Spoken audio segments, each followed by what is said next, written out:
mohon maaf, sambil kuliah itu tidak bisa. Bisa sih Pak, tergantung kitanya bisa diatur atau enggak waktunya. Cuman kebetulan karena kemarin-kemarin beberapa kali waktu kuliah sama waktu kerjanya bentrok, jadi memilih untuk melanjutkan kuliah dulu. Oke, siap. Sukses selalu Teh Amel. Terima kasih. Itu, Pak. Oke, baik, saya lanjut. Ini teman-teman mengenai komponen remunerasi. Jadi kalau kita berbicara remunerasi, ini ada beberapa komponen. Yang pertama adalah komponen langsung, direct compensation. Ya. Jadi remunerasi ini ada yang berbentuk gaji pokok, ini secara langsung ya, ada gaji pokok, tunjangan jabatan, dan insentif berdasarkan kinerja. Iya, ini adalah kompensasi. Mohon maaf, remunerasi dalam komponen langsung.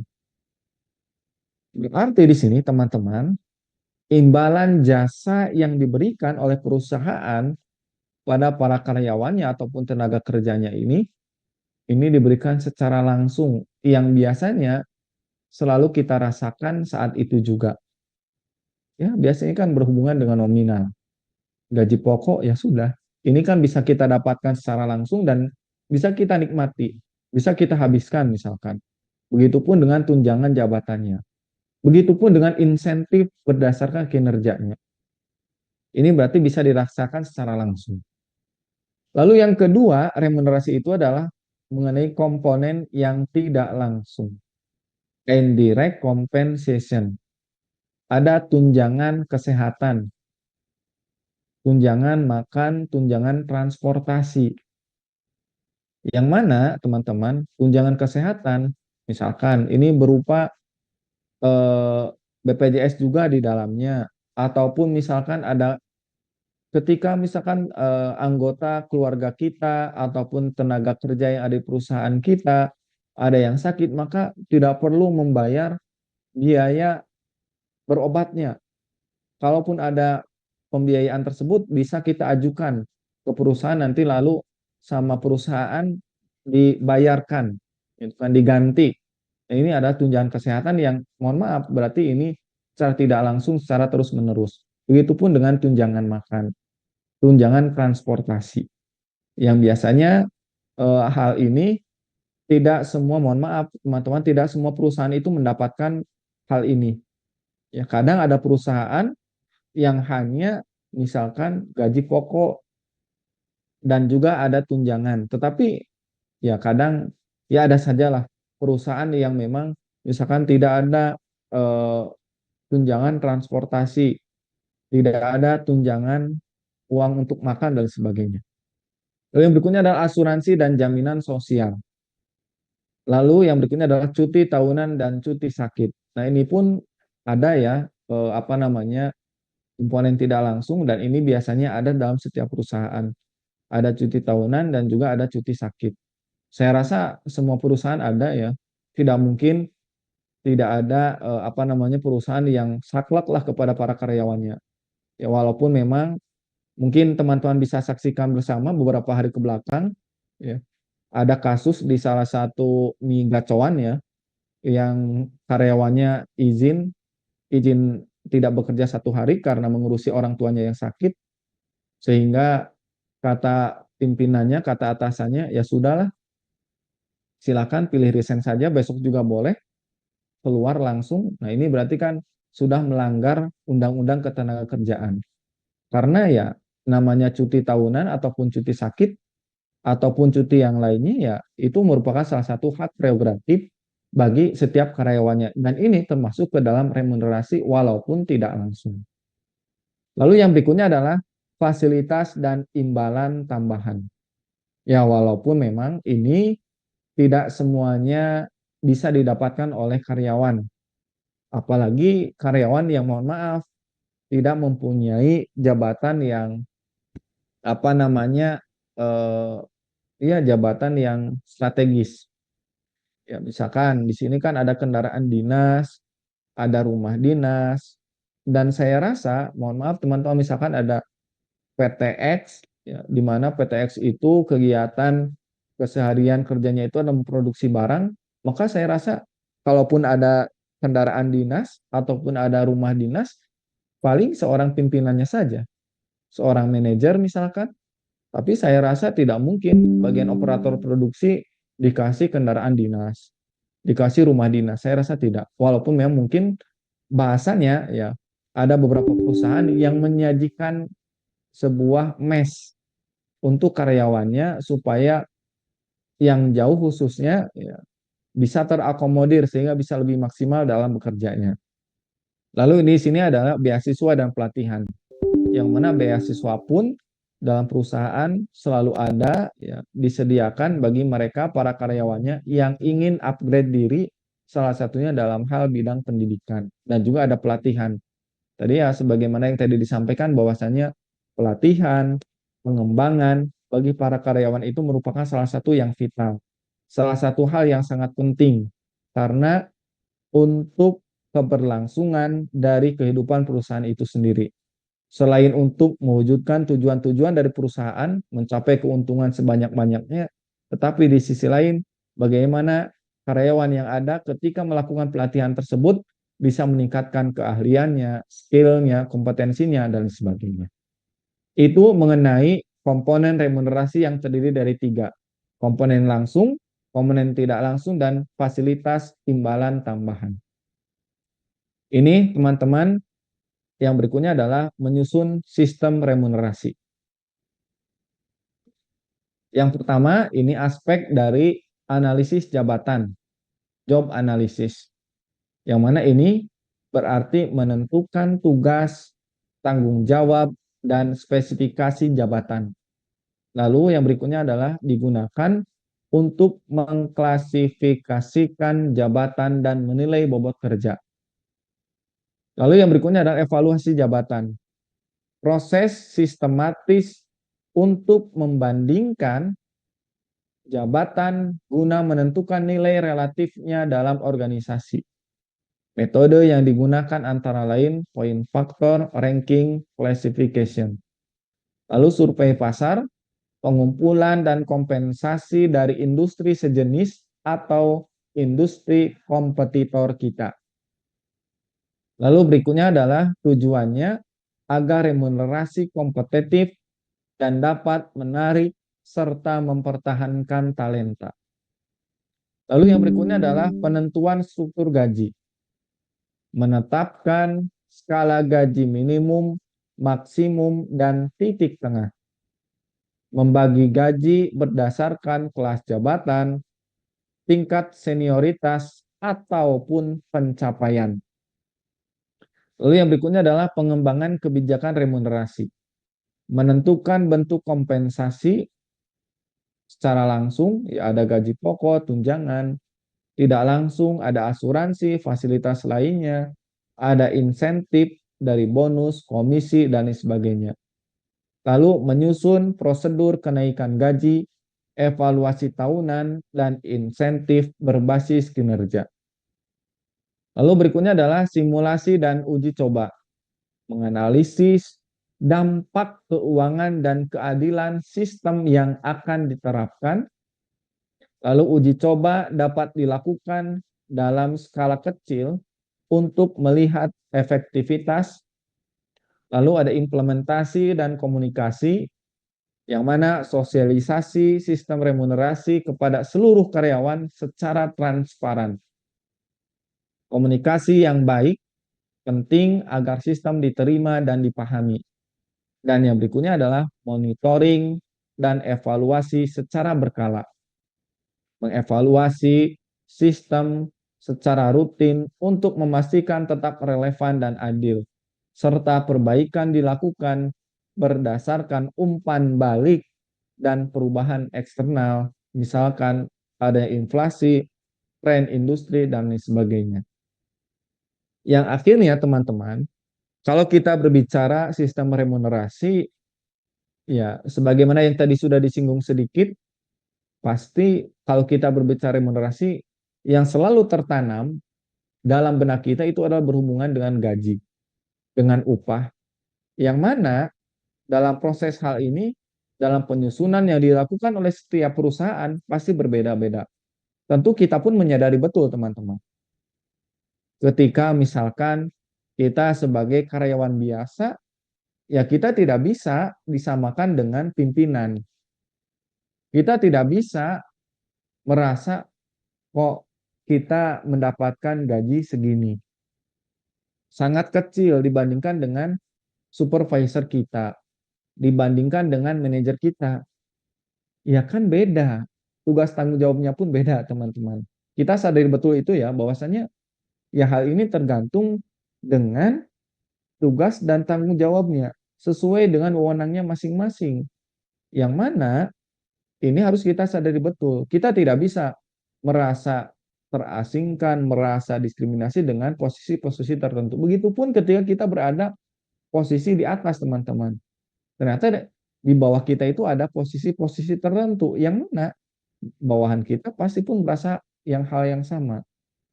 Dan kita sebagai posisi yang di atas tidak boleh jumawa dengan apa yang memang kita dapatkan sehingga merasa kita ini lebih besar gajinya dibandingkan dengan posisi yang ada di bawah kita.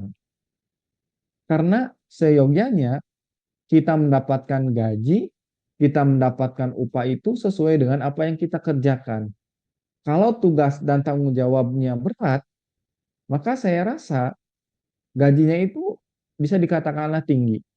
Tetapi ketika tugas tanggung jawabnya lebih ringan, maka ya gajinya pun lebih rendah. Gitu. Jadi ya memang itu adalah hukum alam, teman-teman.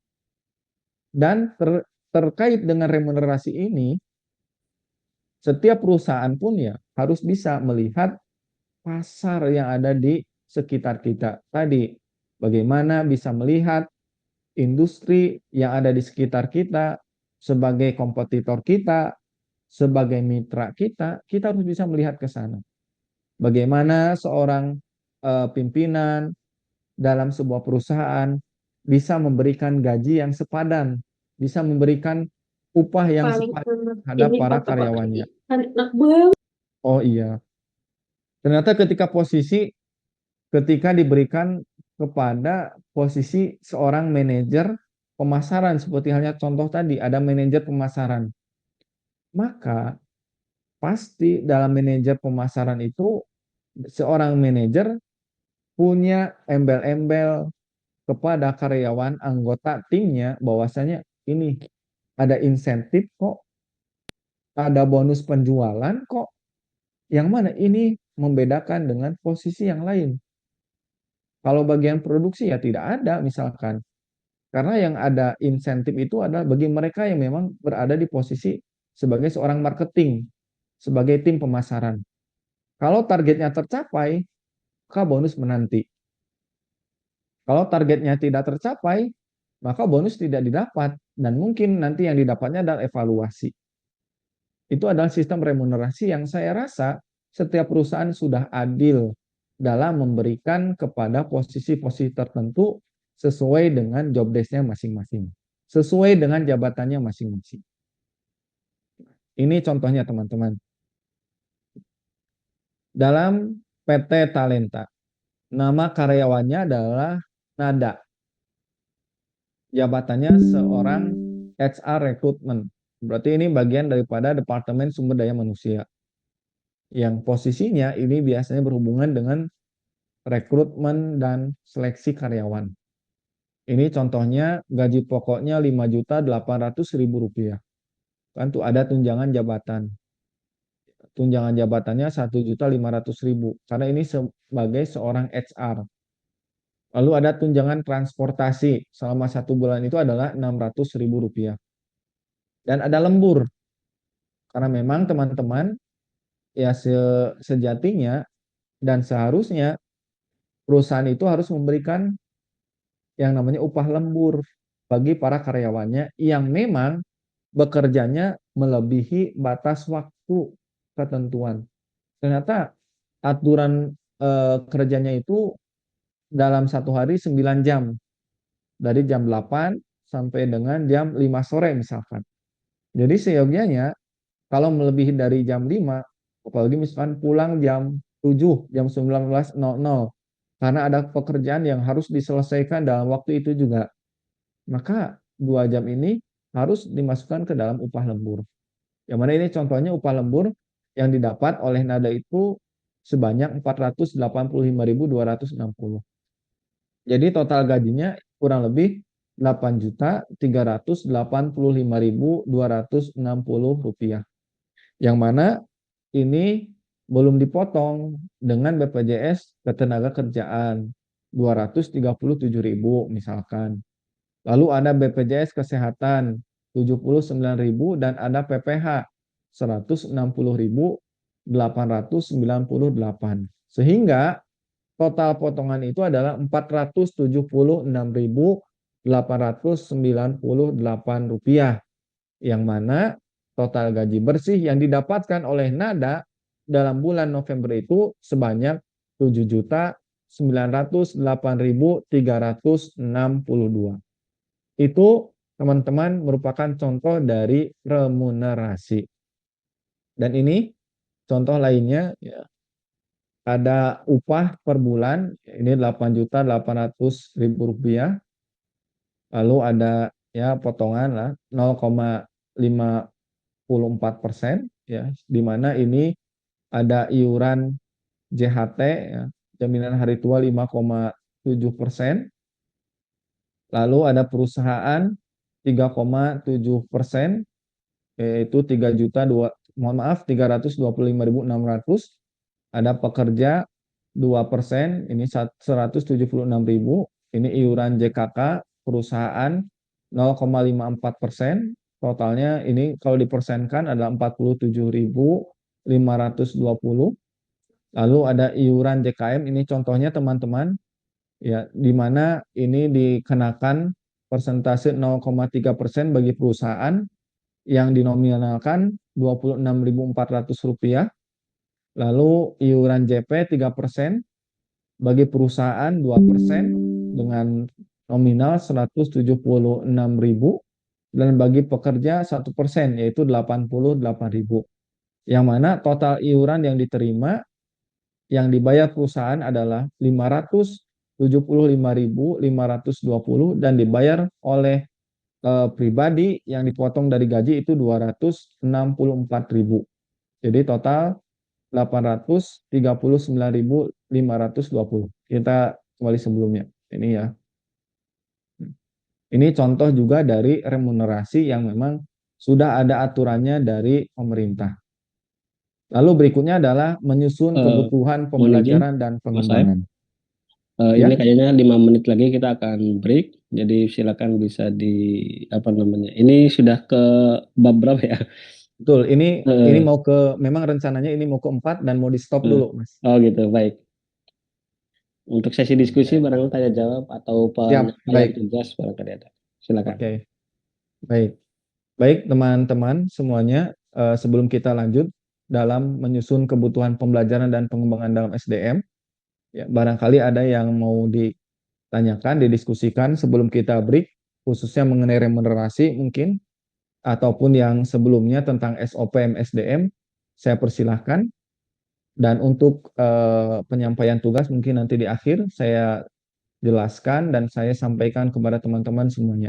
Namun sebelum itu barangkali ada yang mau bertanya dan perlu kita diskusikan, dengan senang hati saya berikan waktu seluas-luasnya kepada teman-teman semua. Mangga.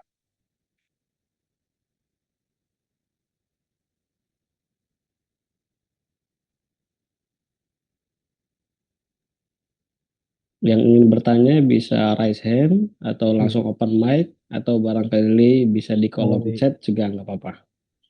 Ya. Silakan teman-teman.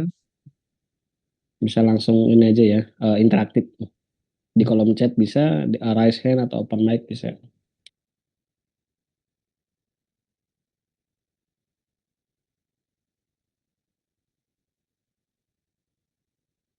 Mangga teman-teman, dari teman-teman yang kurang lebih 90 sekian ini, barangkali ada yang mau bertanya, mangga. Barangkali kita harus diskusi, dengan senang hati kita diskusi. Apalagi teman-teman saya rasa sudah banyak pengalaman, banyak ilmu yang sudah didapat, sehingga menurut saya sangat menarik untuk kita saling berbagi ilmu, berbagi pengalaman. Enggak teman-teman, sebelum kita akhiri untuk break, saya persilakan.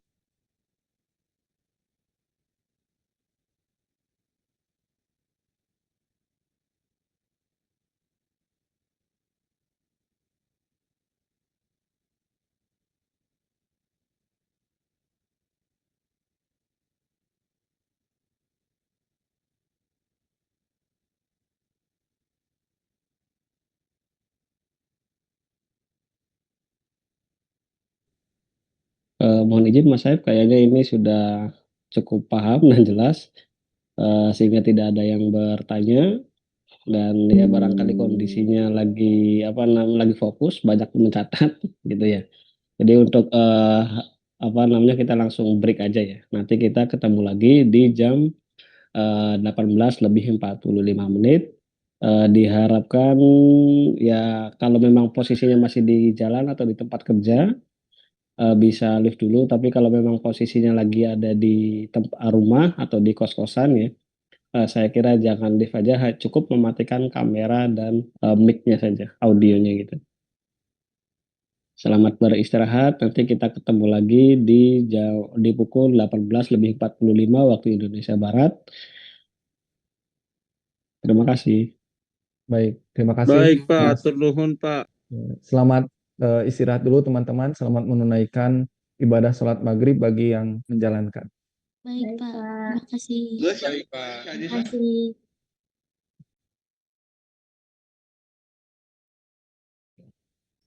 Betul. Gini. Betul. Gina. Sasa. Betul paham. Gini-gini, mana?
Bertambah, skillnya pun demikian, maka ini akan berdampak pertumbuhan perekonomian yang berkelanjutan. Perusahaan akan hidup terus panjang. Karena ya ketika ada perubahan, mereka cepat mampu beradaptasi dengan perubahan tersebut. Karena karyawannya sudah dibekali dengan proses pembelajaran, pengembangan, pelatihan, pendidikan, dan seterusnya. Oke. Ini teman-teman mengenai kerangka kerja penyusunan kebutuhan pembelajaran. Yang pertama, tahapannya itu adalah identifikasi tujuan dari organisasi. Menentukan arah dan prioritas strategis organisasi agar kebutuhan pengembangan SDM selaras dengan misi dan visi dari perusahaan. Ini mencakup analisis terhadap tantangan eksternal dan peluang pengembangan internal. Jadi organisasi itu harus punya tujuan teman-teman. Ketika mau dilaksanakan pelatihan, pengembangan, pembelajaran bagi para karyawannya, untuk apa sih? Jangan sampai misalkan ini tidak sesuai dengan SOP. Wah, Ini ada anggaran nih, ada sisa anggaran yang bingung mau diapakan, sehingga udahlah pelatihan pengembangan aja lah. Mau efektif atau tidak, mau tepat sasaran atau tidak, yang penting uang ini disalurkan. Ini berarti kan tujuan organisasinya tidak jelas. Sehingga ketika dieksekusi, ya tidak tahu arahnya mau kemana. Tidak adanya efektivitas, tidak ada efisiensi, dan yang terpenting tidak ada hasilnya. Lalu yang kedua adalah analisis kinerja dan kompetensi. Melakukan evaluasi terhadap performa kerja karyawan dibandingkan dengan standar kompetensi yang dibutuhkan dalam jabatannya. Data bisa berasal dari penilaian kinerja tahunan, observasi langsung, atau laporan langsung dari atasan. Teman-teman, tentu kita sadar betul bahwasannya kita harus bisa menganalisis seorang pimpinan, teman-teman di sini semua sebagai supervisor harus bisa menganalisis. Oh iya, ternyata kinerja dari si X, si Y, si Z ini seperti ini. Oh iya, kompetensinya dari anggota tim si ini, si ini, si ini itu seperti ini. Maka teman-teman harus bisa menganalisis itu semua. Dan teman-teman bisa menentukan, oh iya, ternyata si ini kompetensinya di bidang ini dan harus dilakukannya pembelajaran, pengembangan, pelatihan, dan seterusnya. Oh ternyata saya rasa ini mah tidak terlalu urgent lah, tidak terlalu dibutuhkan untuk pembelajaran karena dirasa kompetensinya sudah mumpuni. Jadi teman-teman sebagai supervisor itu harus punya arah ke sana, harus bisa menganalisis. Dan ini sesuai dengan kebutuhan dari organisasi perusahaan itu sendiri. Lalu yang berikutnya adalah identifikasi gap kompetensi. Menentukan kesenjangan antara kompetensi yang dimiliki oleh karyawan saat ini dan kompetensi ideal yang dibutuhkan. Gap ini menjadi dasar kebutuhan pengembangan. Teman-teman, tentu kalau kita berbicara kompetensi, ya seyogyanya setiap perusahaan itu mempunyai karyawan sesuai dengan kompetensinya masing-masing untuk menduduki posisi-posisi tertentu. Misalkan bagian keuangan ya seharusnya diisi oleh orang-orang oleh SDM yang kompeten di bidang keuangan, ahli akuntan, ahli mengaudit misalkan. Mohon maaf kalau misalkan diisi, mohon maaf bukan berarti mengecilkan, diisi oleh tenaga ataupun oleh SDM yang lulusan SMK dengan teknik sepeda motor TSM misalkan. Ini kan tidak nyambung teman-teman. Sehingga ini kan berarti adanya kesenjangan. Yang mana mau tidak mau perusahaan itu harus melakukan pelatihan nih, apalagi dengan ketika tidak sesuai dengan kualifikasinya, berarti kan pelatihannya pun harus ekstra. Berbeda dengan orang yang sudah menduduki di posisi tertentu sesuai dengan kualifikasinya. Bagian keuangan ya lulusan S1 akuntansi, S1 auditor.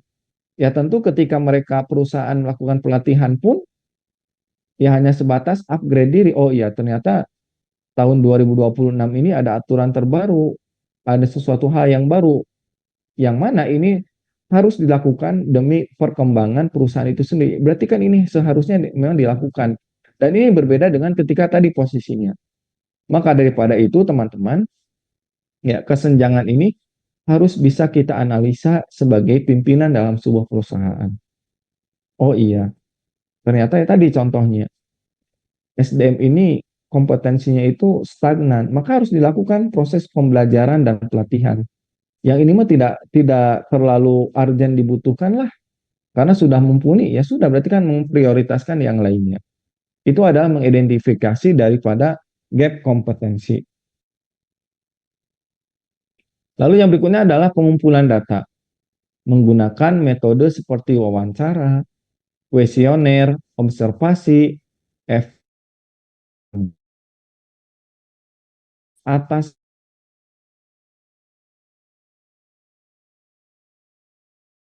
ada harus ada.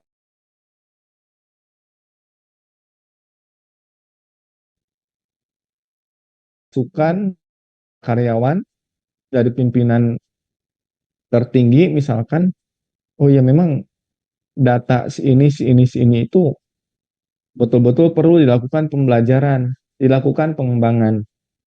Karena ya saya rasa saat ini kompetensinya itu mandek, stagnan, harus di-upgrade. Nah, ini berarti kan harus adanya pengumpulan data. Oh ya, ternyata si ini. Oh ya, si ini jangan dulu deh. Si ini kalau bisa jadi daftar tunggu. Karena jatahnya hanya 4 orang, sehingga yang kelima, keenam, ketujuh itu jadi daftar tunggu. Ketika nanti yang 1, 2, 3, 4-nya sudah selesai, misalkan, dan seterusnya. Lalu yang berikutnya adalah penentuan kebutuhan prioritas. Menganalisis hasil pengumpulan data untuk menentukan pelatihan yang paling mendesak dan berdampak tinggi. Prioritas bisa ditentukan berdasarkan risiko bisnis, jumlah karyawan yang terdampak, atau kesesuaian dengan strategi perusahaan. Teman-teman, sekarang di era 2026, ya, musim yang namanya AI, ya. Sehingga misalkan perusahaan karena adanya AI ini harus dimanfaatkan dengan sebaik mungkin, ini peluang nih. Maka misalkan yang dilakukan pembelajaran, yang dilakukan pelatihan adalah mereka yang menduduki bagian tertentu. Oh ya, bagian data analisis misalkan, karena ini berhubungan dengan AI ataupun bagian programmer, itu dilibatkan. Sehingga misalkan ada bagian security, ya sudah security mah nggak usah, nggak perlu untuk AI gitu kan. Ataupun bagian misalkan keuangan, nggak dulu deh. Ataupun bagian operator produksi, nggak dulu deh. Sekarang diprioritaskan bagian programmer misalkan. Itu kan berarti sesuai dengan kebutuhan ataupun prioritas dari perusahaan itu sendiri. Dan yang berikutnya adalah perencanaan program pembelajaran. Merancang program pelatihan, pengembangan yang mencakup tujuan pelatihan, seperti apa, kontennya, metode pelatihannya, mau tatap muka, secara langsung ataupun offline, entah itu daring ataupun coaching dan sebagainya. Menentukan waktu pelaksanaan, peserta sasarannya siapa saja, dan menentukan instruktur yang sesuai dengan kebutuhan.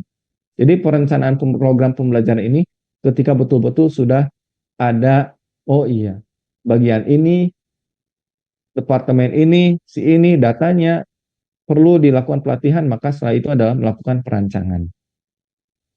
Lalu berikutnya adalah setelah dilakukan perencanaan, itu implementasi program. Bagaimana program yang memang harus dilakukan itu sesuai dengan apa yang sudah direncanakan. Melaksanakan program yang sudah dirancang. Pastikan semua peserta mendapatkan akses, fasilitator yang berkualitas, dan logistik yang mendukung keberhasilan pelatihan. Dan yang berikutnya setelah implementasi selesai adalah evaluasi dan tindak lanjut. Melakukan evaluasi efektivitas pelatihan dengan menggunakan model seperti Patrick, ya, reaksi pembelajaran, perilaku, dan hasil, yang mana evaluasi ini digunakan sebagai dasar tindak lanjut dan peningkatan program berikutnya. Ini orang-orang ini yang sudah melakukan pelatihan, ada dampaknya tidak sih? Apakah mereka hanya sebatas formalitas? Mereka mengikuti pelatihan dari jam 8 sampai jam 3 sore, pulang, setelah itu tidak ada yang didapat. Sehingga ketika perusahaan membutuhkan, tolong aplikatifkan dalam kehidupan sehari-hari setelah pelatihan itu selesai, tidak tahu apa-apa. Maka ini berarti ada sesuatu yang salah, tanda kutip. Entah itu individunya, ataupun bahkan instrukturnya, ataupun bahkan yang lainnya. Yang mana ini berarti ada yang harus dievaluasi dan ini menjadi pembelajaran ke depan. Berarti ada ketidaksesuaian dengan aktivitas program pelatihan tersebut. Dan ini contoh teman-teman dari aktivitas pembelajaran dan pengembangan. Ini tujuannya jelas ya. Lalu ada ruang lingkupnya, definisinya, prosedurnya, dan lain sebagainya, sampai dengan tanggung jawab dan juga dokumen. Oke, kita next ya, karena ini sebagai contoh saja. Lalu yang berikutnya, ini materi terakhir mengenai membuat kesepakatan kerja. Kesepakatan kerja, teman-teman, merupakan sebuah perjanjian yang tertulis ataupun non tertulis, berarti dalam bentuk lisan, antara pihak pemberi kerja dan pekerja mengenai hak, kewajiban, tanggung jawab, serta syarat-syarat kerja lainnya. Kesepakatan ini bersifat mengikat dan harus disepakati secara sukarela oleh kedua belah pihak. Jadi sederhananya, kesepakatan kerja itu ya perjanjian antara SDM sebagai karyawan dengan orang yang memang yang ada dalam perusahaan tersebut. Ya, bahasanya antara perusahaan dengan SDM. Oh iya, perusahaan harus menjelaskan hak yang didapat oleh karyawannya apa saja. Kewajiban yang harus dijalankan oleh karyawannya apa saja. Tanggung jawab yang harus dijalankan baik perusahaan ataupun karyawan apa saja. Serta syarat-syarat yang lainnya. Termasuk ya entah itu perjanjian misalkan ketika dalam proses perekrutan, oh iya ini Anda dikontrak ya selama 1 tahun, nanti kalau kinerjanya bagus maka langsung seterusnya diangkat menjadi karyawan tetap misalkan. Dan begitu pun yang lainnya. Dikasih tahu juga dalam proses penjajian kesepakatan kerja itu mengenai upah, remunerasi tadi, ya, ada apa saja fasilitas yang didapat dan lain sebagainya. Ini mengenai kesepakatan kerja. Lalu yang berikutnya adalah jenis-jenis kesepakatan kerja. Nah ini teman-teman. Yang pertama adalah perjanjian kerja waktu tertentu (PKWT). Dan sekarang ramai dengan paruh waktu gitu ya. Mungkin teman-teman di sini juga mendengar ya. Sekarang itu musimnya paruh waktu. Nah ini contohnya adalah perjanjian kerja waktu tertentu ataupun PKWT. Yang mana ini pun disebut juga sebagai kontrak kerja. Yang mana ciri-cirinya ini berlaku dalam jangka waktu tertentu, misalkan maksimal 5 tahun sesuai dengan Undang-Undang Cipta Kerja. Lalu yang kedua biasanya digunakan untuk pekerjaan yang bersifat sementara, musiman, atau proyek tertentu. Dan tidak ada masa percobaan kerja atau masa probation di dalamnya. Contoh pekerjaan di sini adalah tenaga proyek, tenaga promosi, dan petugas survei yang memang dibutuhkan oleh perusahaan dalam jangka waktu tertentu. Oh iya, ternyata perusahaan ini karena overload ya dalam proses pembuatan produk sehingga membutuhkan tenaga kerja tambahan. Nah, ini apalagi misalkan ketika bulan suci Ramadan, ya, produksi pakaian meningkat misalkan.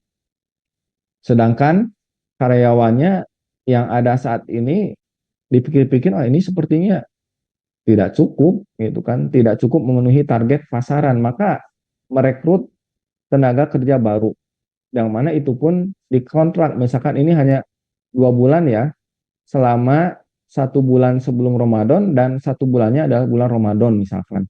Ini berarti contoh dari PKWT. Lalu yang berikutnya adalah perjanjian kerja waktu tidak tertentu, PKWTT. Nah, ini biasanya dikenal sebagai karyawan tetap. Ciri-cirinya ini tidak ditentukan batas waktu berakhirnya hubungan kerja.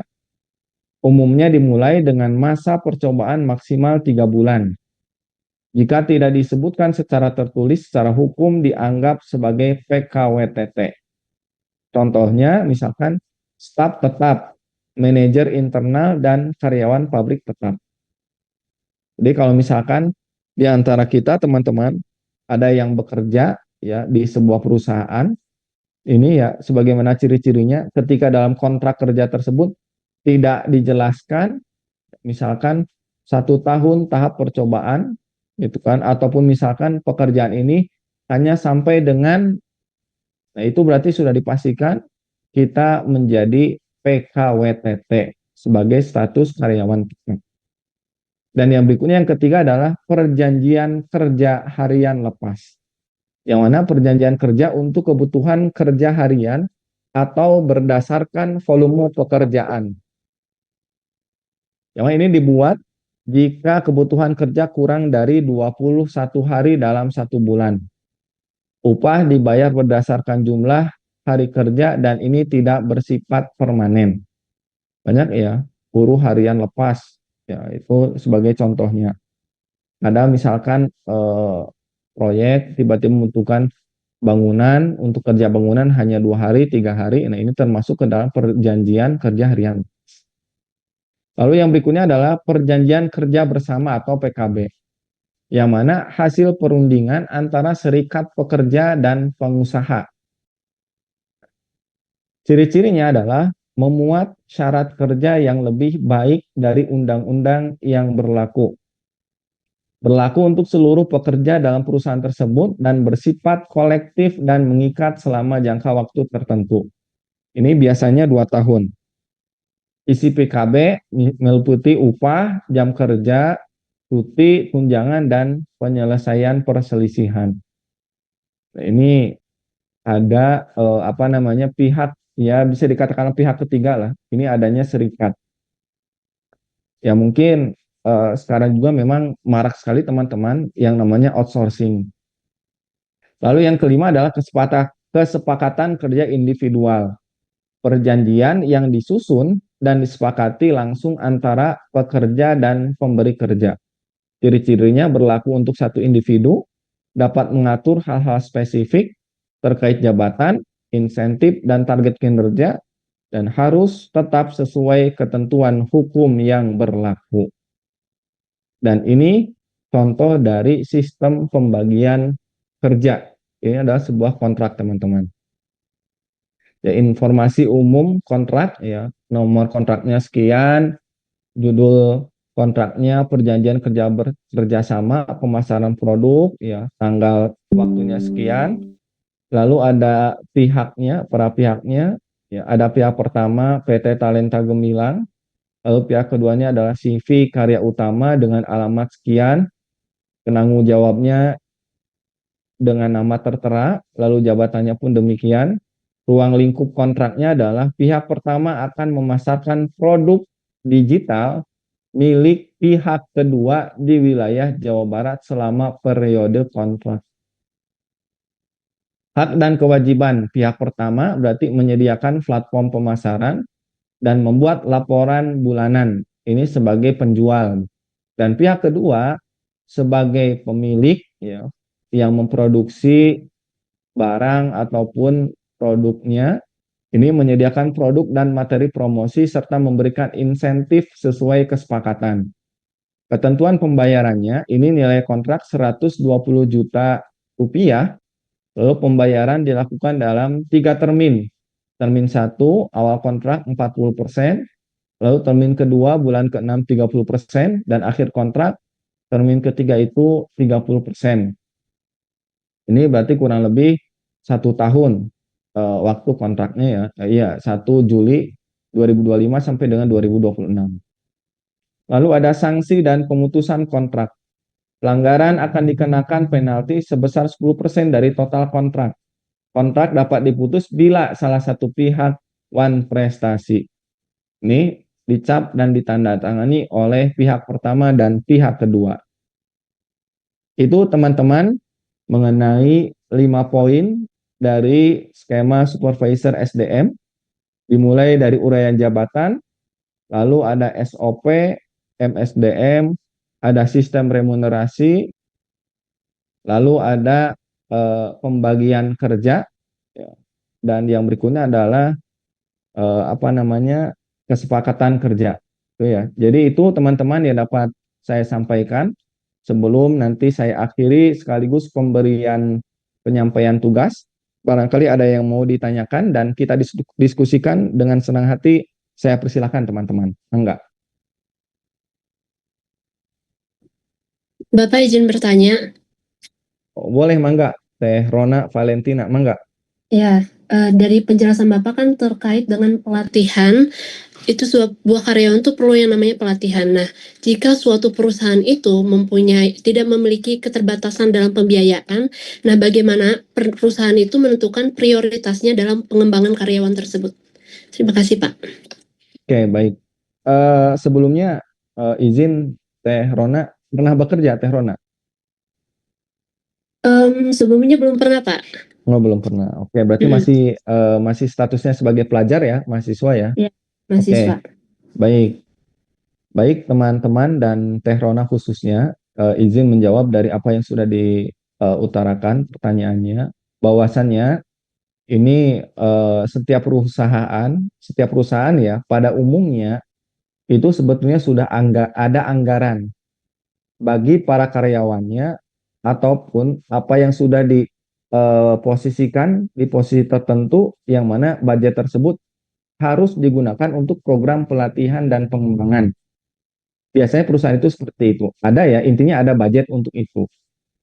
Nah, namun misalkan ada perusahaan, contohnya ada perusahaan di sisi lain ada satu perusahaan yang memang tidak ada budget untuk pelatihan dan pengembangan. Apakah perusahaan hanya berdiam diri dalam artian tidak bisa mengusahakan apapun untuk keperluan perusahaannya sendiri? Ya sebetulnya itu keperluan perusahaan ya teman-teman ya, walaupun memang di sisi lain skill akan bertambah bagi individu, tapi kan sebetulnya itu untuk keperluan perusahaan juga. Nah, tapi ya seyogianya perusahaan bisa meminimalisir keterbatasan anggaran itu dengan hal-hal yang dianggap efektif dan efisien. Teman-teman semuanya, kita rasakan dengan individu masing-masing oleh kita sendiri. Kalau sekarang di era digital ini, segalanya mudah kita akses. Setuju tidak teman-teman? Setuju kan ya? Kalau kita misalkan zaman dulu, ini sedikit cerita teman-teman, saya semasa kuliah misalkan, ketika saya ingin mendapatkan ilmu tambahan, ketika ada seminar di kampus, itu sangat semangat. Ya, sangat semangat, karena memang ya itulah ketika saya ingin mendapatkan ilmu tambahan di luar aktivitas perkuliahan di kelas. Tetapi sekarang teman-teman, kita bisa saksikan, kita bisa melihat dengan mudah ya, kita bisa mengakses seminar-seminar via Zoom. Seminar-seminar secara online. Ya, kita ada di Majalengka misalkan, ya, pematerinya ada di Sumatera, kita bisa akses. Tapi zaman dulu walaupun memang di zaman saya sebetulnya ya sudah ada lah, tetapi kan masih terbatas, berbeda dengan saat ini. Begitupun ketika kita dikembalikan lagi dengan perusahaan. Oh iya, perusahaan sekarang itu ada aturan baru mengenai tentang keuangan misalkan yang karena ada pergantian menteri ya, yang sekarang Menteri Purbaya misalkan ada kebijakan-kebijakan tertentu yang mana keilmuan tentang keuangan ini adanya perkembangan yang sangat pesat, yang mana mau tidak mau misalkan para karyawan tersebut harus mengetahui kebaruan tersebut. Ketika posisi perusahaan tidak mempunyai anggaran untuk mendatangkan instruktur, untuk mendapatkan coaching, ya tadi kembali lagi banyak ada seminar, pelatihan dengan gratis yang disajikan oleh coaching-coaching tertentu, oleh instruktur tertentu, oleh para asesor misalkan. Ini kan menjadi salah satu nilai plus. Perusahaan tidak mengeluarkan anggaran yang cukup besar, hanya sebatas mampu mencari informasi, yang berkenaan dengan proses pelatihan pembelajaran bagi para karyawannya. Karena kembali lagi tadi, dalam proses pelatihan pembelajaran itu kan tidak mesti tatap muka, melainkan ada online. Jadi sedemikian rupa hal-hal yang sekiranya dapat memudahkan, kenapa tidak kita lakukan sebagai seorang pimpinan dalam perusahaan. Kurang lebihnya seperti itu, Teh Rona. Terima kasih. Baik, Bapak, terima kasih atas jawabannya. Oke. Barangkali ada yang mau menambahkan dari teman-teman yang lain, dengan senang hati saya persilahkan. Ataupun bahkan misalkan ada yang menyanggah, ternyata pernyataan saya itu kurang tepat. Boleh teman-teman dengan senang hati, mangga.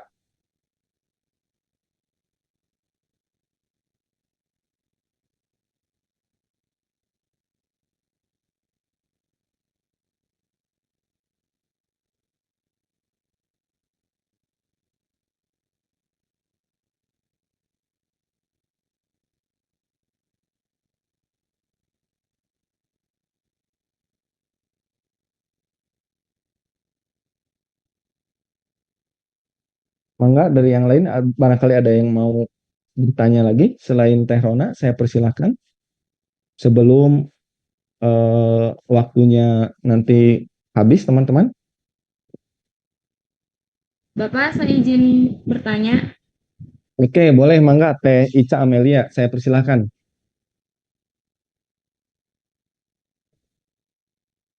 Jadi gini ya Pak, ini sesuai kasus yang sekarang lagi terjadi gitu Pak. Ada sebuah perusahaan rumah sakit gitu, sudah memiliki SOP yang jelas, terus tenaga medisnya yang kompeten, tetapi pelayanannya itu masih lambat dan sering terjadi keluhan nih dari pasien. Nah, apakah yang seperti ini tuh bisa disebabkan oleh sistem remunerasi yang kurang tepat atau gaya kepemimpinan yang tidak efektif biasanya? Terus menurut Bapak faktor yang paling dominan yang mempengaruhi kinerja tenaga medisnya itu dalam kasus ini tuh biasanya apa, Pak? Terima kasih. Oke, siap. Terima kasih Teh Ica atas pertanyaannya dan ini sangat menarik. Ini sepertinya Teh Ica, asumsi saya ya, ini karena melihat video-video yang viral beberapa hari ke belakang, terkhusus di Jawa Barat ya, sampai di-up juga oleh gubernur kita ya, Kang Deddy Mulyadi, kayak gitu ya. Oke, baik. Apa namanya? Kalau kita berbicara, saya tarik ke secara umum dulu. Kalau kita berbicara tadi ya, disangkut pautkan dengan remunerasi, sebetulnya terlalu riskan lah kalau kita berbicara posisi tertentu, ya, pekerjaan tertentu yang berbicara tentang remunerasi. Karena di zaman sekarang ya, di generasi Z, ya, para netizen-netizen itu kan selalu ramai. Sekarang nakes, guru, itu tidak diperhatikan. Yang diperhatikan itu adalah para yang kaum-kaum yang atributnya warna biru. Saya tidak usah menyebutkan lah, barangkali ada di sini teman-teman sebagai kelompok dari itu gitu kan. Jadi ya memang kalau kita berbicara dari sistem remunerasi ya ini secara umum ya, ya kadang ada sisi ketidakadilan. Ya kita bisa saksikan bersama teman-teman. Guru yang dituntut harus kerja sangat ekstra, upahnya segini. Yang khususnya honorer ya teman-teman ya. Kita tidak berbicara yang PNS ya. Ini adalah yang honorer misalkan. Begitupun dengan nakes. Nakes yang bekerja dengan penuh pertanggungjawaban, yang urusannya dengan nyawa seseorang, yang berada di klinik tertentu, yang ada di rumah sakit swasta, ya bisa kita lihat sendiri. Ada yang mungkin UMR, ataupun bahkan ada yang di bawah UMR. Ini kalau berbicara remunerasi. Kalaupun ketika kita berbicara remunerasi, secara pikiran kotornya mungkin bisa saja. Kenapa sih dalam proses pelayanan itu tidak maksimal? Oh, yang kita dapatkannya pun tidak maksimal. Gitu kan? Sekarang misalkan guru dituntut berangkat pagi, pulang sore administrasi. Sebulan hanya dapat gaji 500.000. Itu 500.000 buat apa gitu kan satu bulan? Rasanya tidak adil gitu kan. Itu kalau berbicara secara pikiran kotor. Tetapi kalau kita berbicara profesionalisme, maka apa yang sudah kita kerjakan, ya sudah. Itu menjadi sebuah resiko yang memang harus kita rasakan. Kita sebagai nakes, kita sebagai guru misalkan, yang notabene dalam tanda kutip di sini selalu didiskriminasikan dengan pendapatan yang ya begitulah kecil, yaitu resiko kita. Kalau kita dibalikan lagi, kenapa sih kamu mau jadi guru? Kenapa kamu mau jadi nakes? Kan sudah tahu gajinya segini gitu kan. Nah itu berarti kembali lagi ke profesionalisme. Tetapi teman-teman, dengan beberapa hal yang sudah terjadi di lapangan, ya walaupun memang itu oknum, ya sebetulnya kalau SOP, ya pasti sudah ada SOP. Ada aturan yang jelas bagi setiap karyawan dalam sebuah perusahaan tersebut. SOP bagi perawat di rumah sakit A. Ada SOP bagi petugas administrasi di klinik A. Oh, ini ya di klinik yang kan kemarin-kemarin ada yang mengantar orang tuanya yang sesak napas malah main game, ada kan ya yang laki-laki gitu kan. Nah itu. Jadi ya memang sebetulnya kalau SOP itu sudah ada, tetapi itu kembali lagi kepada individunya. Kita tidak bisa menyalahkan teman-teman. Ini kliniknya, klinik A ini sangat buruk. Oh ternyata rumah sakit X ini merupakan rumah sakit yang buruk. Sebetulnya kita kalau terlalu menjudgment seperti itu, saya rasa tidak adil. Ya, saya rasa tidak adil karena ya kembali lagi itu hanya ada individunya masing-masing sesuai dengan individunya. Karena tidak semua SDM yang ada dalam perusahaan tersebut ya apa namanya berkinerja seperti itu. Jadi ini kembali lagi ke individunya masing-masing terlepas dari individu tersebut, oknum tersebut merasa saya karena apa namanya tidak sepadan dengan apa yang sudah dikerjakan, lalu misalkan karena saya sedang capek dari tadi sibuk kerja sekarang ingin santai terlebih dahulu, tetapi kan lagi-lagi kalau kita bekerja secara profesionalisme maka semua rasa lelah, upah yang tidak sepadan kita rasa seperti itu, ya kita harus hiraukan teman-teman. Yang mana kalau kita berbicara siapa yang salah, ya individunya. Kita tidak bisa menyalahkan perusahaan, kita tidak bisa menyalahkan pimpinan. Yang jelas itu adalah kesalahan daripada individunya itu sendiri. Yang tentunya konsekuensinya yaitu ditanggung sendiri. Ada SP1, SP2 ataupun bahkan ada pemecatan. Yang mana itu berarti memang sesuai dengan aturan SOP yang ada dalam perusahaan tersebut karena sudah melanggar, apalagi kalau di rumah sakit berhubungan dengan nyawa seseorang. Kurang lebihnya seperti itu Teh Ica. Terima kasih. Baik, Bapak. Terima kasih atas jawabannya. Oke. Baik, yang lainnya mangga saya persilahkan.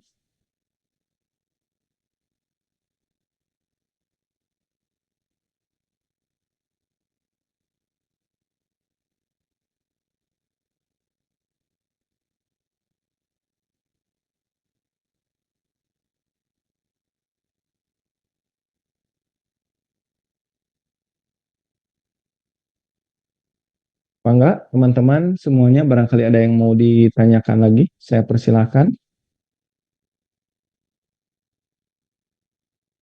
Kalau tidak ada, mungkin nanti sambil barangkali teman-teman menyiapkan pertanyaan, izin saya akan memberikan tugas kepada teman-teman, yang mana ini harus dikumpulkan.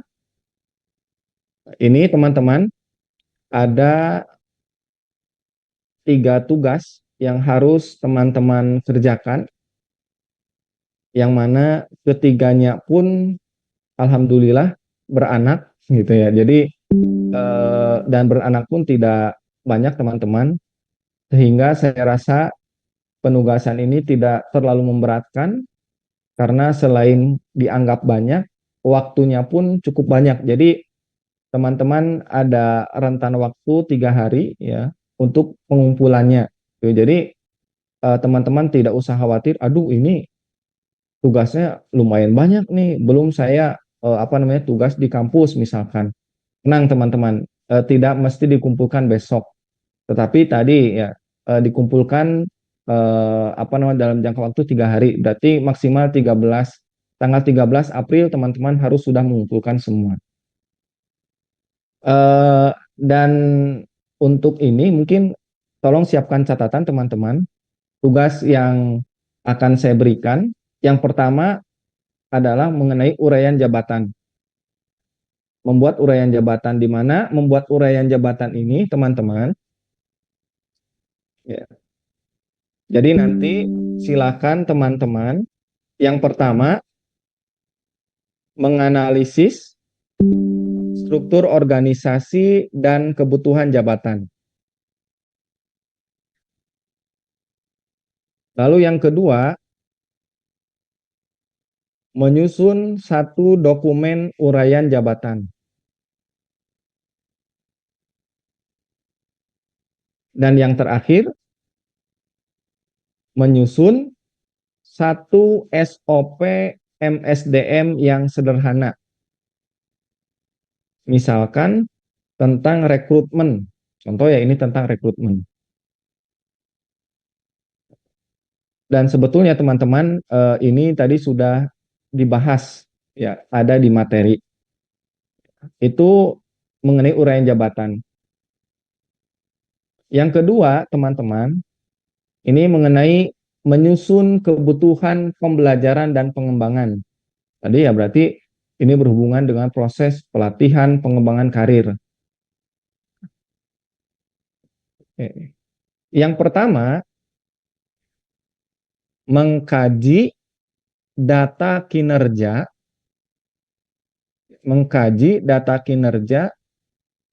dan standar kompetensi jabatan. Mengkaji data kinerja dan standar kompetensi jabatan. Lalu yang kedua, mengidentifikasi kesenjangan kompetensi.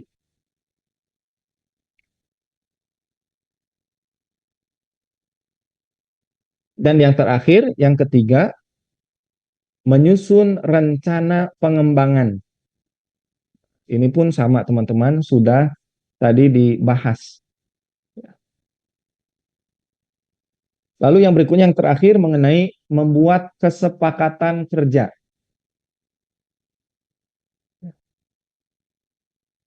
Yang pertama, mengidentifikasi jenis hubungan kerja. Nanti silakan ya identifikasi teman-teman mengenai jenis hubungan kerja. Tadi ya sudah dibahas pula. Lalu yang kedua, menyusun isi kesepakatan kerja.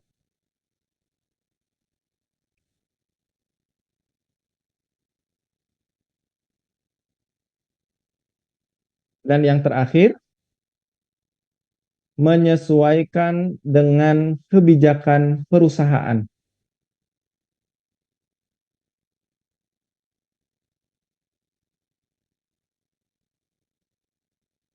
Itu teman-teman mengenai penugasan yang saya berikan, dan tentu mohon kerjasamanya teman-teman untuk mengerjakan ya dalam kurun waktu kurang lebih 3 hari sampai dengan tanggal 10 April.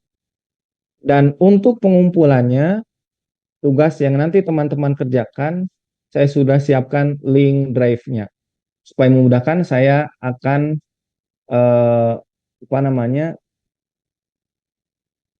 saya akan coba di linknya akan saya copy ya, dan nanti saya akan simpan di kolom chat teman-teman.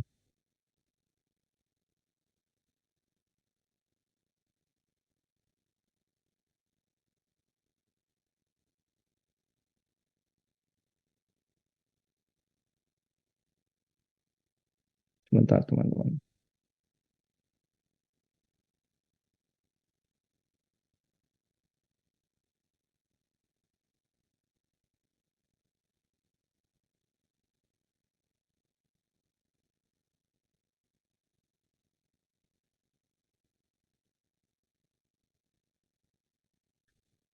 Oke, sudah ya teman-teman. Untuk link sudah saya simpan di kolom chat, sehingga ini memudahkan teman-teman untuk nanti mengumpulkan tugas yang saya berikan. Baik teman-teman, sebelum diakhiri, barangkali ada yang mau ditanyakan kembali, saya persilahkan.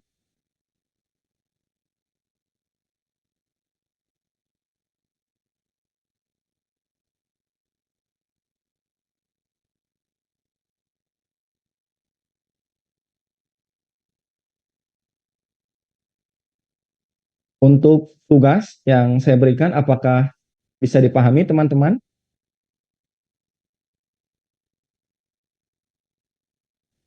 Bisa, Pak. Bapak, maaf izin tanya. Boleh, mangga. Jadi buat tugasnya itu dikumpulkan berbentuk apa, Pak? File atau tulis tangan atau gimana? Betul, berbentuk file dan lebih rapihnya lagi dalam bentuk PDF saja, Teh. Baik, Pak. Terima kasih. Oke, terima kasih kembali.